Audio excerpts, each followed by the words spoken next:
You're watching Eye on Ocean County. I'm Christina Seco. More than 110,000 people nationwide are anxiously waiting for life-saving organ donations. But not everyone gets lucky, and 18 people die every day as they sit and wait. But now there's good news for the estimated 5,000 New Jerseyans on the National Kidney Registry. Finding a match may become a little easier. Joining me now to discuss more is Carolyn Welsh, the Assistant Director of Hospital Services and Education at the New Jersey Organ and Tissue Sharing Network. Carolyn, thank you for joining us. Thank you for having me. 5,000 New Jerseyans and more than 110,000 people nationwide are on this registry. That is a very large number. Yes. A large number of people. But good news, there's a new organ and transplant drug and procedure out there. What does that do? Basically, at the patient that's on the waiting list for a kidney is actually able to be desensitized. 30% of the patients on the waiting list for kidneys, they are classified as being sensitized. 20% with their PRA, excuse me, if their antibody rate is high, it's more difficult to get a transplant. So the new drug and procedure is basically available to these patients that are waiting so that their chance of matching a donor is greater so they can get a transplant and have that life-saving gift. So kind of make it very clear. It used to be there's a lot that goes into finding a perfect match, so to speak. Yes. But this is making it maybe skipping some of the steps. So now you have to have the correct blood type and as well as a cross match. Explain that to us. For being on the list for when a patient dies and they can be a donor, that patient has to be the right blood type and a cross match, like you said. But within this new procedure and drug, when they are desensitized, it basically takes the harmful antibodies out of their blood so that they can have a greater chance to match somebody else. So in this new process, it really just gives you a greater chance to be able to have that. And in this process, you have to have a live donor. You have to have someone willing to give you a kidney to be able to receive this process of this new procedure. That's the desensitization process. Now, the PRA that you mentioned stands for Panel Reactive Antibody, which is a blood test, like you mentioned, measuring the anti-human antibodies on those patients waiting for a transplant for kidneys as well as hearts. How long is the average wait time for somebody on that list? For a kidney, it's 5 to 7 years. And it's very difficult for them. It's, you know, for what we would say is normal life, it's very difficult. Some patients are going for 4 hours, 3 days a week to a dialysis center and sitting there. And some do it every night, 9 hours a night. They have to be home and on a machine to really cleanse their body, to be able to function every day. And it's very, very emotionally and physically draining on these patients. Do you think this new procedure is going to scale back that wait time? I think yes, for many.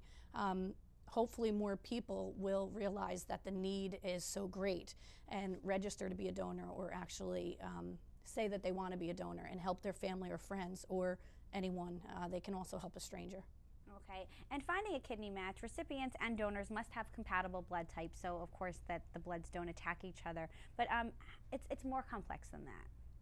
Can you kind of, take us through that? It's basically for this new process, you mean, or for the new process? For the new process. At this point, when the patient has the treatment done, it's called plasmapheresis, and the actual plasma is taken out of the blood, and then a drug is given to keep the harmful antibodies at bay. And basically at that time, having the match is easier than it would be if you didn't do that process, because then the idea is that the transplant will take and they won't have a reaction to the new kidney that they're receiving. So it's definitely good news for recipients who are waiting, because 5 to 7 years is, a very long time for anything, let alone to wait for something that you do need to save your life. Talk to us about the impact this has on the donor. For the donor, sorry about that. For the living donor, many people have the surgery and it's laparoscopic now. New technology, it's not necessarily always open full surgery, it's laparoscopic. And within a day, your outpatient can be out of the hospital when you give this person the gift of life and give them your kidney. And in 3 days, they say pretty much getting back to normal. And really its only restriction is the heavy lifting after any laparoscopic surgery, 2 to 4 weeks with heavy lifting. Otherwise, it's not a harmful procedure.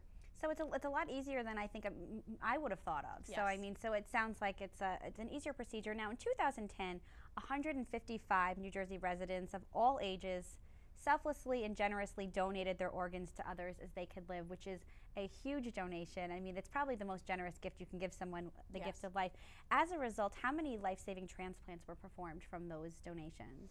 It's the average, even nationally, approximately 3 people for every donation. When a person passes away on a ventilator to be an organ donor, approximately 3 to 7 to 8 people can be transplanted.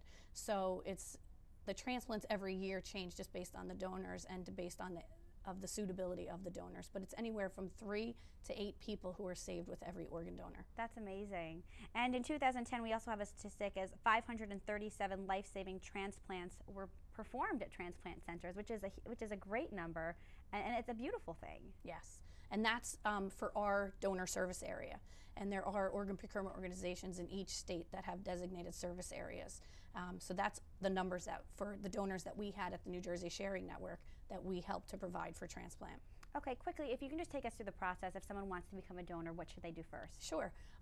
In New Jersey, we have the Motor Vehicle Commission, and if you want to be an organ donor, you select it on your driver's license. And it's a registry that is not accessed until the time of someone's death. And the hospitals don't have access to it.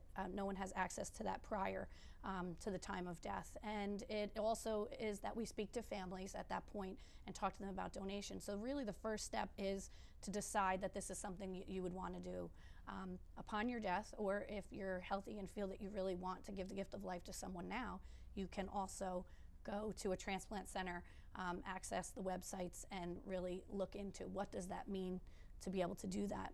It's a lot of information, but anyone really can start that process by just saying, I want to save a life. Okay, we have to take a quick commercial break, but we'll talk more about how to make donations later on in the show.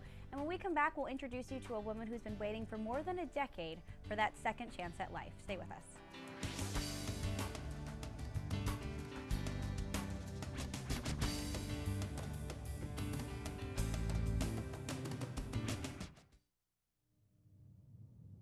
Out of all the things I've done in my life, and the drugs I've tried, meth was the one that I thought would put me in my grave. And it would have. If I did not have a strong family who finally stepped through the meth wall and yanked me back to life. Maybe you can help someone get their life back. Bet the mail's here. I got it last time. I'm busy. Busy.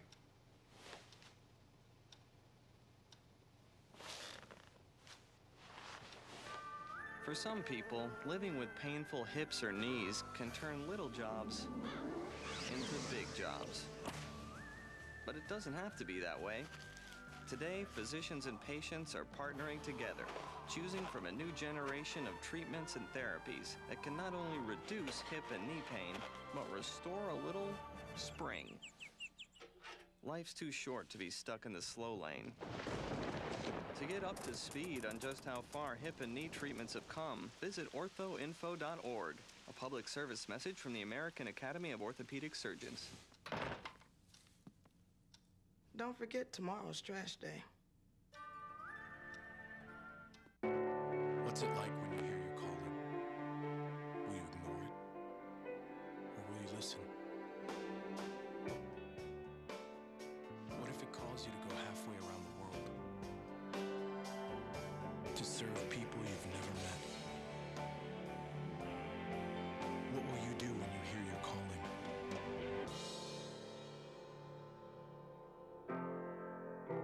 Peace Corps, life is calling.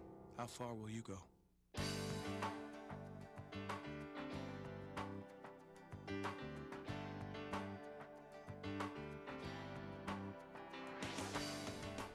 Thanks for staying with us here on Eye on Ocean County. I'm Christina Seco. My next guest has spent the last 10 years waiting for a perfectly matched donor that would be willing to undergo a kidney transplant, giving her a second chance at life. And now 35-year-old Anna Brunt is holding on to new hopes of finding a match, all thanks to the Paired Donor Exchange Program, also known as the Kidney Swap. Anna, thank you for joining us, and Carolyn, thanks again for staying with us. Let's talk about these new hopes that you have for this Paired Donor Exchange, the Kidney Swap. What is this, and how do you feel? I'm very excited about this because this is going to give me another, it's another option for me. It's more hope for me because I can have somebody who wants to donate an organ to me. Even if they don't match me, we'll get another pair of people who also have a person to donate. And if that person matches me and my person matches them, we swap them. And I don't get a kidney unless they get a kidney, and they don't get a kidney unless I get a kidney. So. So now, I mean, Anna has been waiting for 10 years. You had said the average wait time is 5 to 7 years. So I don't want to say what's taking so long, but I mean, is it because of the, finding that perfect match? Because this is now kind of taking some of those steps away because it's making it a little bit easier. Talk to us about that. Yes. As we spoke before about the PRA, the reactive antibodies, Anna's PRA is high. So when she's on the list, it's much more difficult for her to find a match. And also she has had family members tested that don't match her right now. So the paired exchange is really going to be a great option for her, as well as the process and the new procedure that we talked about earlier. Now, Anna, who in your family has stepped up to the plate and said, I'm going to help you and I'm going to help someone else?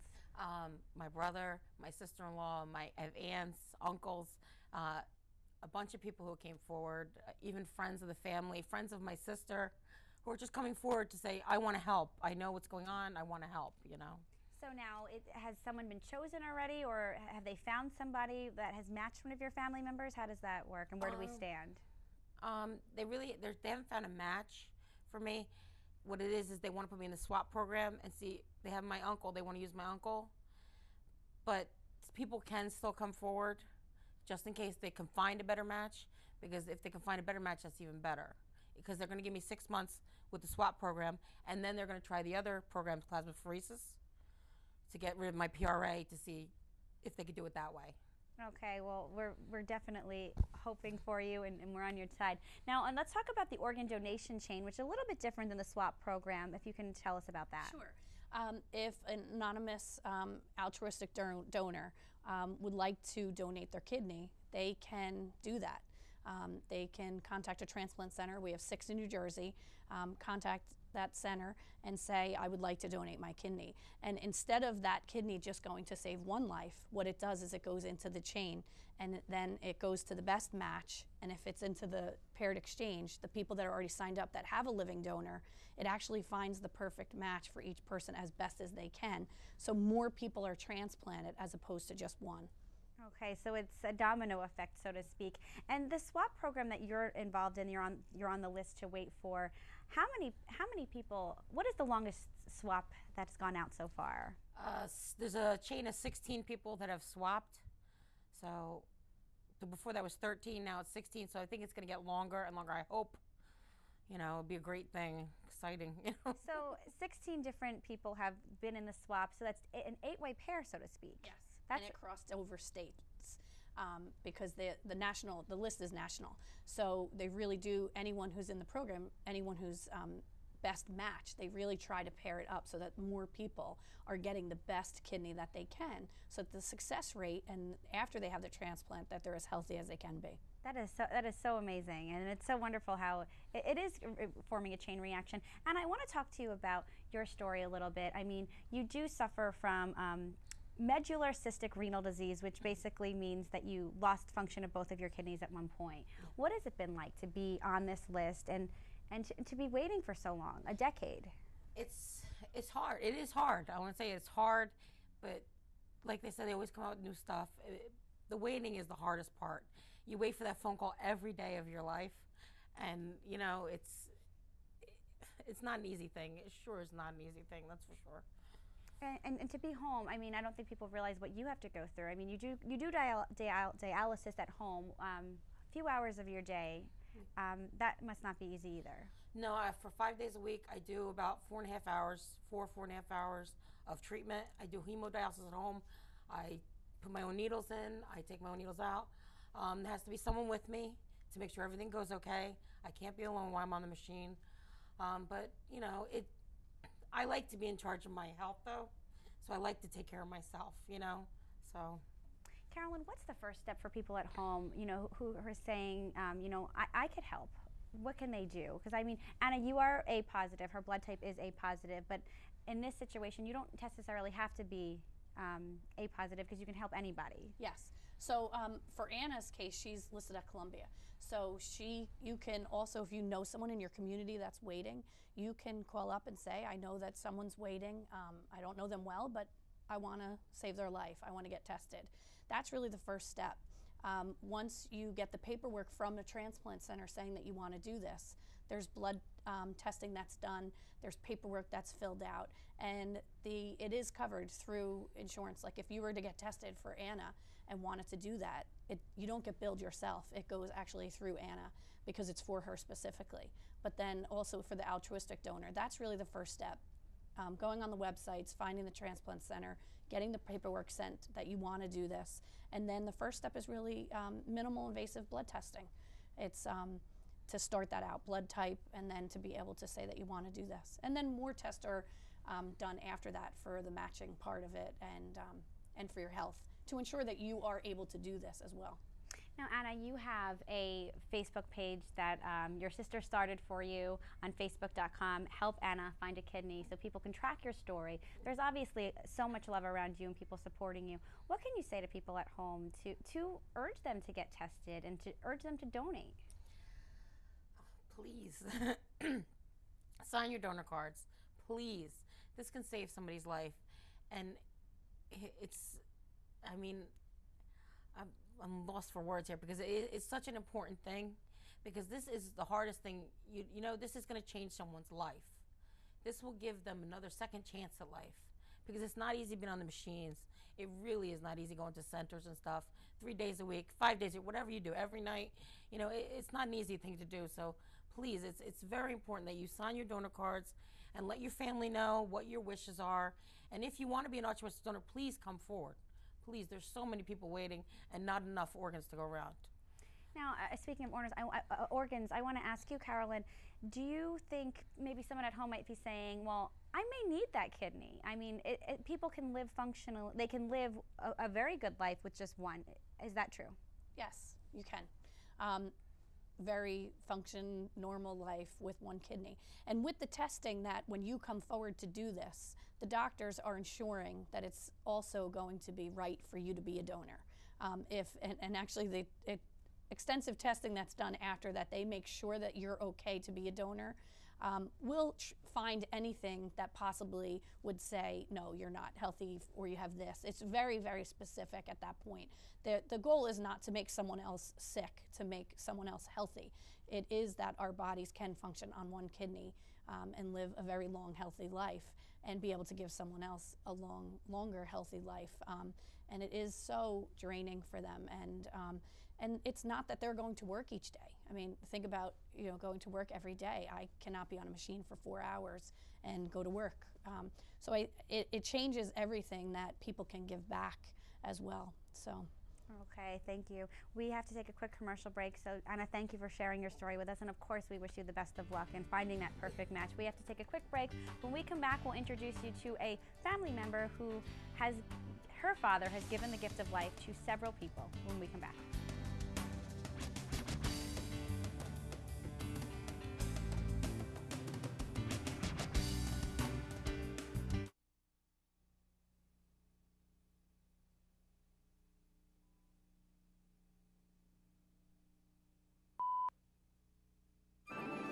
And now, another adventure with Savings Man.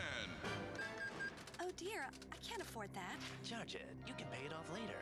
Not so fast, credit card guy. Savings Man. Don't let him entice you, ma'am. Credit card guy can lead you to big trouble. You need a savings plan. You're right, Savings Man. Get this ballpark estimate worksheet at choosetosave.org. It will help you get started. Gee, thanks, Savings Man. No, thank you. So visit choosetosave.org and get your ballpark estimate today. Do you get anything out of your job besides a paycheck? Do you work in a positive environment with motivated people? Do you just want to make a living, or do you want to make a difference? difference? Then call Career and find a rewarding position supporting people with developmental disabilities and people with mental illness. It's not just a job, it's a career with a future. Call 1-800-883-2500. Career. Care about making a difference.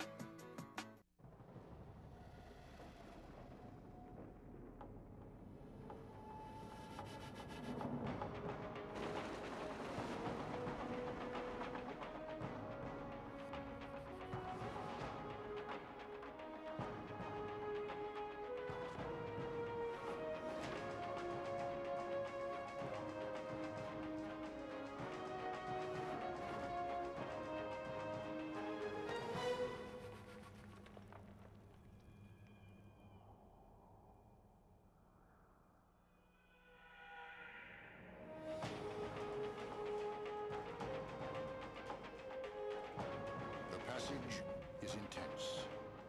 But if you complete the journey, you will find your destiny among the world's greatest warriors. The few, the proud, the Marines.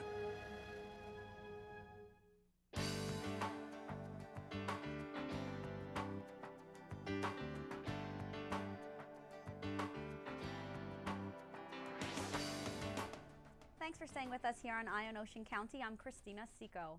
On April 17, 2009, Joseph Diadio changed the lives of two people waiting for a kidney transplant and a second chance at life. And as a result of his death and the choice of his family to donate his organs and tissue, he helped more than 70 other people of all ages around the United States. Joining me now to discuss his story is his daughter, Alyssa, and with us once again is Carolyn Welsh of the New Jersey Organ and Tissue Sharing Network. Thank you both for joining us.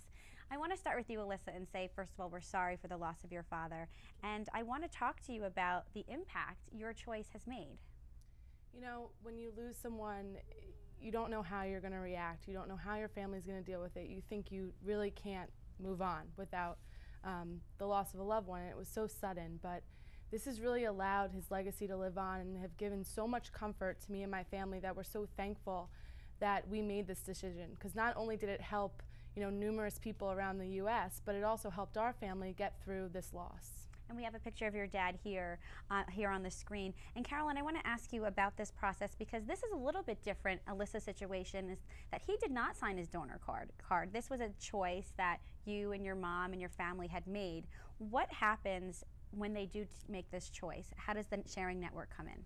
At the time of someone's death, the Sharing Network is notified, and we have transplant coordinators that go on site and are specifically trained to work with families in scenarios like this. And we had a transplant coordinator speak to Alyssa and her mom, and we make sure that it's the right time, it's done by the right person, and it's done in the right place. And then the opportunity is offered to the family, and at this point was Alyssa and her mom. Now, Alyssa, I want to point out that your father was on a ventilator, and what made you decide to make this decision? Well, you know, in speaking with the doctors, the quality of life was not going to be anywhere near what it was. I mean, his brain activity was declining day by day. So we decided, you know, this wasn't the life he would want. So when we decided to remove the ventilator, we felt like we had nothing. We had no choice. We were losing my father. And finally, the New Jersey Sharing Network, which I call our miracle, transplant coordinator Margaret Moore, who's now like family to us, came in and gave us this decision. And it wasn't, we had no choice, and this was finally a choice that we were going to get to make to save other people's lives. So it really is such a blessing, and we're just so thankful. Now, I think sometimes that you hear that myth like, oh, if I'm going to donate my organs and I'm in the hospital, the doctors aren't going to care for me as well. Did you have that feeling, or did you say that, you know, you didn't have a choice? Absolutely not. I did not have that feeling because, you know, the doctors were trying to save my dad, and, you know, it was two separate entities. When we decided to remove the ventilator because his brain activity was declining, then the Sharing Network came in. You know, it was all about the right time. We did not hear about organ donation when, you know, the 4 days that we were waiting and hoping that it was going to get better. They came in when we made the decision to remove the ventilator, and then they gave us the choice of organ donation. Okay, because I mean, a lot of times people, you know, there's crazy myths out there. What could you say to kind of put people's nerves at rest when it comes to organ donation? It is basically a separate organization. The hospitals and the physicians and nurses there are caring for anyone that's there, and that's what their goal is. And we are not notified until the family has decided to remove the ventilator or until the patient has died. And at that point, it's a joint effort between the hospital to make sure that you understand what has happened. So it's a completely separate organization that comes in. So the doctor that's caring for you has nothing to do with donation. I think that is part of the myth that that person is actually coordinating the donation, and they're not. Okay. Now, Alyssa, you keep saying, you keep mentioning it's been a blessing, it's been a blessing. Have you reached out to has any of the family members contacted you that your dad has helped to save? Yes, through the Sharing Network, about 6 months after my dad passed away, we received a letter from one of his kidney recipients, and I actually have part of it that I was going to read.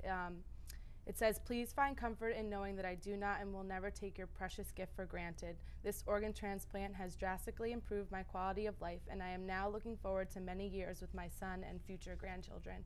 And every time I read this, I get the chills because, unfortunately, the point is my father will not get to meet his grandchildren one day, but this man will. And, you know, it's so comforting knowing that my father is a hero to this man now, and he's not only a hero to my family, but now the 2 people who received his kidney and the over 70 people who received his tissue. So it's really, I mean, it's so comforting to me and my mom, and we are so thankful because every morning I can read this and it's my dad. That's so nice, and it actually it moves you to tears when you think about it. But you know, I think a good point too, Carolyn, is that, like Alyssa mentioned, it's not just affecting the person that you're donating to. It has a ricochet effect. I mean, because now, you know, it's the future, and like this mom's looking forward to her grandchildren, and now everybody wins in this situation. Yeah. So we always say, you know, one person changes so many. It's one donor, it's one family. But when you think about all of the people that Joe affected, it's a ripple effect. It's so many people, and really throughout the process, we grow close to the families and really try to be with them as much as we can and do memorials in memory of their loved ones and really keep that together as a family for them to show. And I think that through tissue donation as well, Alyssa can talk a little bit about some of the information about that too. Yeah, and your dad he donated more than just his kidneys, tissue as well as other organs. Right, bone, skin, heart valves, and actually my mother was in remission for breast cancer, and he was able to donate skin that went to a breast cancer patient for reconstructive surgery. So a lot of different things, burn victims, herniated discs. There's a lot of ways that lives can be enhanced through tissue donation. And what exactly is tissue donation for someone at home that's saying, okay, I don't really know much about that? Sure. We talked about organ donation, and the patient to be an organ donor has to be on the ventilator, the respirator, the breathing machine. For tissue donation, more patients can be a tissue donor after their death.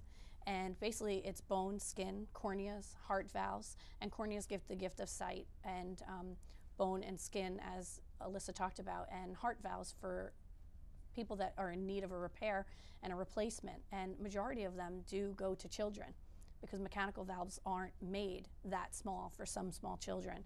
So many people, if you cannot be an organ donor, we can all say yes to tissue donation and save so many people and help them. That's wonderful. Quickly, Alyssa, I just want to ask, what happens after, after all the donations of your father? What happens with the Share Network? Are you still involved? Do they still help you out? Well, they have a family aftercare program, which really, after my dad passed away, they sent us letters. They called us to make sure that the grieving process was going as best as it could. They were really there to support us. They have a donor family memorial, which is a pinning ceremony that you remember your loved one by. So there's a lot of different ways that you can remember your loved one, and it's really great that they support you. Okay, thank you so much for sharing your story with us about your father. Carolyn, of course, thank you for sharing some tips with us. And we also want to thank Anna for sharing her story. And of course, for more information, you can log on to sharenj.org. Thanks for being with us, and we'll see you next time on Eye on Ocean County.